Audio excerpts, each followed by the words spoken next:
పూర్తి వివరాలు చూసే ముందు మా ఛానల్ ని సబ్స్క్రైబ్ చేయడం మర్చిపోకండి. శ్రీ గురుభ్యో నమః. శ్రీ మహాసరస్వత్యై నమః. ఓం నమః శివాయ. నారాయణ శాస్త్రి ఆస్ట్రాలజీ ఛానల్ వీక్షిస్తున్నటువంటి ప్రేక్షక మహాశీలకు స్వాగతం, సుస్వాగతం. ఈరోజు మనము 2025 సంవత్సరం మార్చి 30వ తేదీన శ్రీ విశ్వావసునామ సంవత్సర ఉగాది ప్రారంభమవుతుంది. ఈ విశ్వావసునామ సంవత్సరంలో తులారాశి వారికి ఏ విధంగా ఉండబోతుంది, వారి ఆదాయ వ్యయాలు, రాజపూజ్య అవమానాలు, వారి యొక్క గ్రహ స్థితిగతులు, దాని వలన కలిగేటటువంటి ఫలితాలు, ఇవన్నీ కూడా మనం ఈ వీడియోలో తెలుసుకుందాం. తులారాశి వారికి ఏ విధంగా ఉండబోతుంది, ముఖ్యంగా తులారాశిలో మనకు ఏ ఏ నక్షత్రాలు ఉంటాయి అంటే ప్రతి రాశిలో కూడా 9 పాదాలు ఉంటాయి. అందుట్లో మీకు చిత్తా నక్షత్రంలో ఉండేటటువంటి 3, 4 పాదాలు, స్వాతి నక్షత్రంలో ఉండేటటువంటి 4 పాదాలు, అలానే విశాఖ నక్షత్రంలో ఉండేటటువంటి మొదటి 3 పాదాలు, మొత్తం 9 పాదాలు కలిపి మనకు ఈ తులారాశిలో ఉంటాయి. తులారాశి వారికి ఈ సంవత్సరం ఆదాయం 11, వ్యయం 5, రాజపూజ్యం 2, అవమానం 2. ఇక్కడ ఆదాయ వ్యయాలను కనుక మనము పరిశీలించినట్లయితే ఈ రాశి వారికి 11 ఆదాయము, 2 వ్యయము కనిపిస్తున్నది. మరి గ్రహస్థితి కూడా దీనికి అనుకూలంగా ఉందా అంటే గ్రహస్థితి కూడా కొద్దిగా దానికి అనుకూలంగానే కనిపిస్తున్నది. సహజంగా ఆదాయ వ్యయాలనేటటువంటివి ఎలా క్యాల్కులేట్ చేస్తారు అంటే ఉగాది మనకు ఏ రోజు మీన్స్ వారం, ఏ వారం అయితే ప్రారంభమవుతుందో ఆ వారానికి తగినటువంటి విధంగా ఉంటాయి. అంటే ఆదివారం, ఇప్పుడు మనకి ఈ సంవత్సరం ఉగాది ఆదివారం ప్రారంభమవుతుంది, ఆదివారం వస్తున్నది.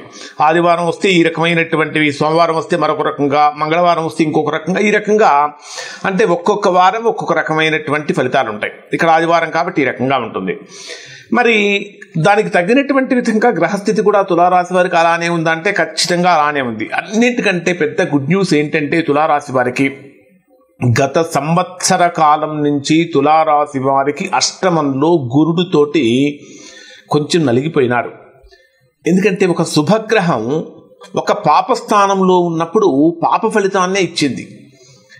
ఆర్థికంగా, ఆరోగ్యపరంగా, ఉద్యోగపరంగా, వ్యాపారపరంగా, కుటుంబపరంగా, సంతానపరంగా, ఇలా మానవ జీవితంలో కావాల్సినటువంటి ప్రధానమైన విషయాలలో ఎక్కడెక్కడైతే మనం ఆనందం పొందుతామో అష్టమ స్థానంలో సంచరించినటువంటి గురుడి యొక్క ప్రభావం కారణం చేత ఆ ఆనందాలు కొద్దిగా కుంటుపడ్డాయి, ఆ ఆనందాలు కొద్దిగా దూరమైనవి.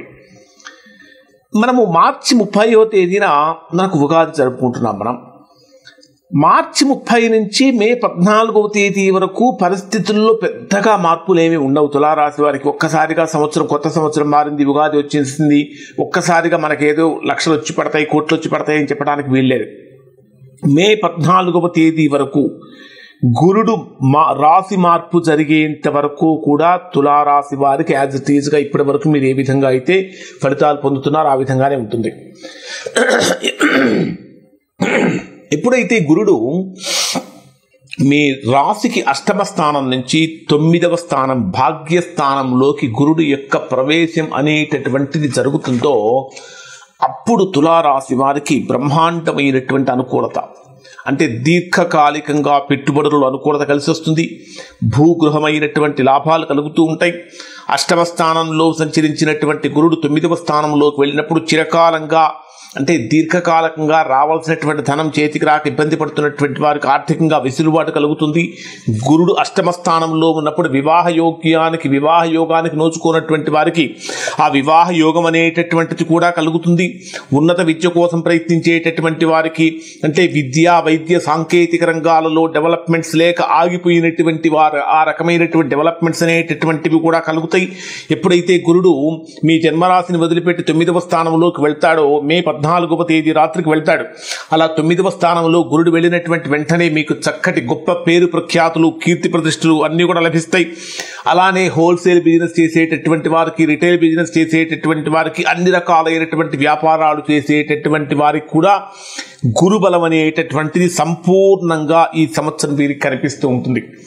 అంటే గురుడు 9వ స్థానంలోకి వచ్చినప్పుడు ఎవరికైతే తులారాశిలో జన్మించినటువంటి వారికి ప్రభుత్వ ఉద్యోగం చేయాలనే కోరిక ఉంటుందో, గవర్నమెంట్ జాబ్ కోసం ప్రయత్నించేటటువంటి వారికి గవర్నమెంట్ జాబ్ కూడా ఖచ్చితంగా వచ్చే అవకాశం ఉంటుంది. ఒక వ్యక్తి యొక్క జాతక చక్రంలో గవర్నమెంట్ ఉద్యోగం వస్తుందా రాదా అని నిర్ణయించే గ్రహం ఏదైనా ఉంది అంటే అది ఒక గురుడు మాత్రమే. అటువంటి గురుడు కోణ స్థానాలలో కానీ కేంద్రాలలో కానీ కనుక సంచరించేటట్లయితే ప్రభుత్వ ఉద్యోగం పొందటానికి వాళ్ళు అర్హులుగా మారతారు.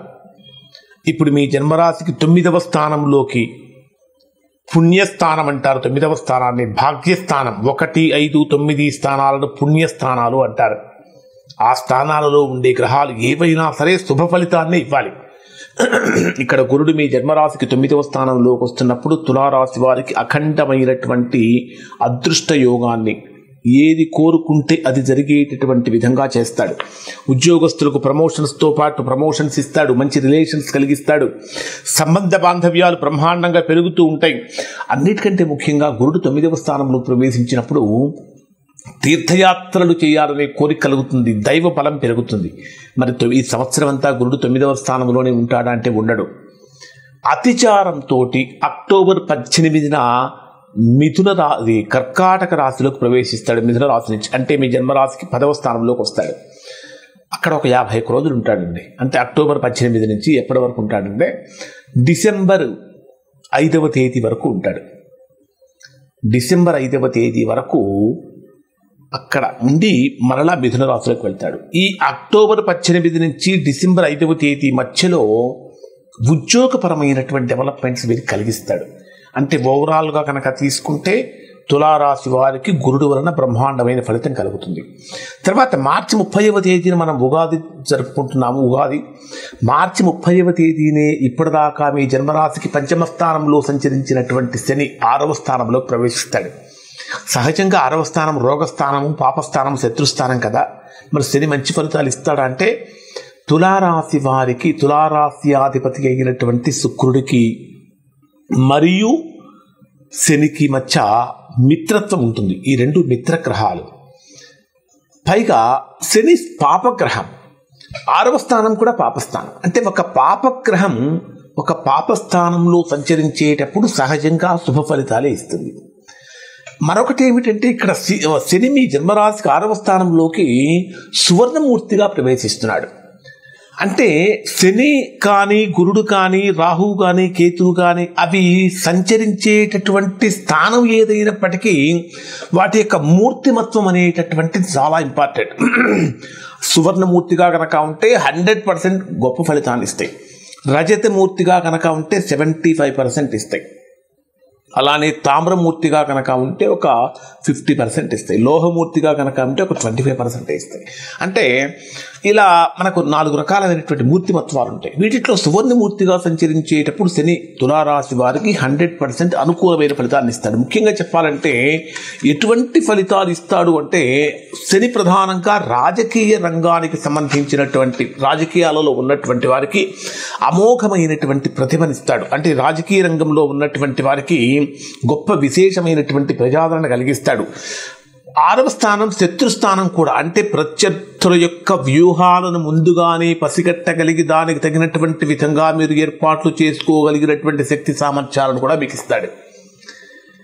కాంపిటేటివ్ ఎగ్జామ్స్ రాసేటప్పుడు వాటిలో సెలెక్ట్ అయ్యేటటువంటి విధంగా చేస్తాడు. ఇప్పటిదాకా ఎవరైతే తులారాశిలో జన్మించినటువంటి వారు దీర్ఘకాలికంగా రోగాలతో రుష్టులతో బాధపడుతూ ఉన్నారో అవి తొలగిపోయి చక్కటి అనుకూలత కలిగిస్తాడు. బ్రహ్మాండమైనటువంటి అంటే ఆరోగ్యం పైన శ్రద్ధ చూపించేటటువంటి విధంగా చేస్తాడు. ఇప్పటిదాకా బద్ధకంతో వాకింగ్ కూడా చేయనటువంటి వాళ్ళు, మినిమం ఎక్సర్సైజ్ కూడా చేయనటువంటి వాళ్ళకి ఆరోగ్యం మీద శ్రద్ధ కలిగేటటువంటి విధంగా చేస్తాడు. అంటే శని భగవానుడు కూడా తులారాశి వారికి సంపూర్ణమైనటువంటి అనుకూలతను కలిగిస్తాడు. తర్వాత రాహుకేతు గ్రహాలు. రాహువు మే 18వ తేదీన మీ జన్మరాశికి 5వ స్థానంలోకి వస్తాడు. అలానే 12వ స్థానంలో సంచరించేటటువంటి కేతువు లాభస్థానంలోకి వెళ్తాడు. జనరల్గా 5వ స్థానంలో సంచరించేటటువంటి రాహు యొక్క ప్రభావంతో తులారాశి వారిలో క్రియేటివిటీ పెరుగుతుందండి. సృజనాత్మకత అంటే నలుగురు నడిచే దారిలో మనం నడవటం కాదు, కొత్తగా నడవాలి, కొత్తగా ఆలోచించాలి. ఈ కాంపిటేటివ్ వరల్డ్లో అంటే పోటీ ప్రపంచంలో మనం అంటూ ముందుకు వెళ్ళాలంటే నలుగురు చేసే పని మనం చేస్తే సరిపోదు. ప్రత్యేకత ఉండాలి, ఒక స్పెషలైజేషన్ ఉండాలి, ఒక స్పెషాలిటీ ఉండాలి అని క్రియేటివిటీ, ఆ సృజనాత్మక శక్తి ఇక్కడ తులారాశి వారిలో పెరుగుతుంది. ఇది మిమ్మల్ని చక్కగా అద్భుతమైనటువంటి విజయ తీరాలకు తీసుకువెళ్తుంది. పంచమ స్థానంలో సంచరించేటటువంటి రాహువు బ్రహ్మాండమైనటువంటి క్రియేటివిటీని పెంచుతాడు. ఇంకా చెప్పాలంటే ఏదైనా సరే సులభంగా అర్థం చేసుకొని ఆచరించగలిగినటువంటి శక్తి సామర్థ్యాలు కూడా ఉంటాయి. విద్యా సంబంధమైనటువంటి విషయాలలో ఉన్నత విద్య బ్రహ్మాండంగా అనుకూలంగా మారుతుంది. పంచమ స్థానంలో సంచరించేటటువంటి రాహువు యొక్క ప్రభావం కారణంచిన విదేశీ యోగం కూడా కలుగుతుంది. కానీ పంచమ స్థానంలో రాహువు తులారాశి వారికి ఒక చెడు చేస్తాడు. ఇది ఖచ్చితంగా గుర్తుపెట్టుకోవాలి. పంచమ స్థానంలో సంచరించేటటువంటి రాహువు చేసే చెడు ఏమిటంటే మాయలో పడేస్తాడు. ఎవరైతే జూదం, బెట్టింగ్స్ వీటి వైపు అడుగులు వేస్తారో తాత్కాలికంగా మీకు కొద్దిగా ధనం వచ్చినప్పటికీ శాశ్వతంగా 0 లెవెల్కి తీసుకొస్తాడు. ఇంకా చెప్పాలంటే మైనస్కు తీసుకెళ్ళిపోతాడు. అంటే అత్యాశ పని. ఇది తులారాశి వారికి మాత్రమే కాదండి, ఏ రాశి వారికైనా సరే జూదాలు కానీ బెట్టింగులు కానీ జీవితాన్ని ప్రమాదకరంగా పడేస్తాయి. అత్యంత నికృష్టమైనటువంటి స్థితికి తీసుకువెళ్తాయి. అంటే మనము కష్టపడకుండా వచ్చేటటువంటి ధనము ఏది కూడా మనకు నిలబడదు. సునాయాసంగా సంపాదించేటటువంటి ధనము పనికిరాదు. తులారాశి వారికి చెప్తున్నాను, తులారాశి వారితో పాటు మిగిలిన రాశుల వారికి కూడా. పంచమ స్థానంలో రాహు ఉన్నప్పుడు తులారాశి వారికి ఆలోచన ఎక్కువగా ఉంటుంది. అంటే ఏదైనా బెట్టింగ్స్ వైపు వెళదామా, రకరకాలైనటువంటి పందాలు కడదాము, జూదం వైపు వెళదాము, అంటే హార్స్ రేసులు కానీ, పేకాట్లు కానీ, గుర్ర పందాలు కానీ, ఇంకా చెప్పాలంటే ఈ క్రికెట్కి సంబంధించినటువంటి బెట్టింగ్స్ కానీ, ఇట్లా రకరకాలైనటువంటి బెట్టింగ్స్ వైపు ఎక్కువగా ఆకర్షించేటట్టు చేసి ఆ కారణంగా మిమ్మల్ని 0 లెవెల్కి తీసుకొస్తాడు. సో వీటికి ఎంత దూరంగా ఉంటే మీరు అంత గొప్పగా ఉంటారు. కానీ ఇంకా మిగిలినటువంటి వారికి అనుకూలంగా మారుతుంది. ఇక లాభస్థానంలో ఉండేటటువంటి కేతువు తులారాశి వారికి విశేషమైనటువంటి యోగాన్ని, అనుకూలతను కలిగిస్తాడు. ఆదాయాన్ని పెంచుతాడు, ప్రేమ వ్యవహారాలు పెంచుతాడు. ఎలాంటి పని చేసినా సరే సులభంగా కార్యంలో విజయాన్ని కలిగించేటటువంటి విధంగా చేస్తాడు. అన్నిటికంటే ముఖ్యంగా ఆధిపత్య ధోరణి తగ్గిస్తాడు. నలుగురితో కలిసిమెలిసి ఉండేటటువంటి తత్వాన్ని తెలియచేస్తాడు. సో ఓవరాల్గా కనుక తీసుకుంటే తులారాశి వారికి అనుకూలంగా ఉంది. ఇందులో ప్రభుత్వ ఉద్యోగస్తులకి, ప్రైవేటు ఉద్యోగస్తులకి కోరుకున్నటువంటి విధంగా స్థిరమైనటువంటి ఉద్యోగాన్ని పొందుతారు. రాజకీయ నాయకులు ఆశించినటువంటి దానికన్నా కూడా గొప్ప స్థితికి వెళ్ళే అవకాశాలు కనిపిస్తున్నాయి. విద్యార్థులకు 9వ స్థానంలో సంచరించేటటువంటి గురుడు యొక్క ప్రభావం కారణంగా బ్రహ్మాండమైన ఫలితాన్ని పొందుతారు.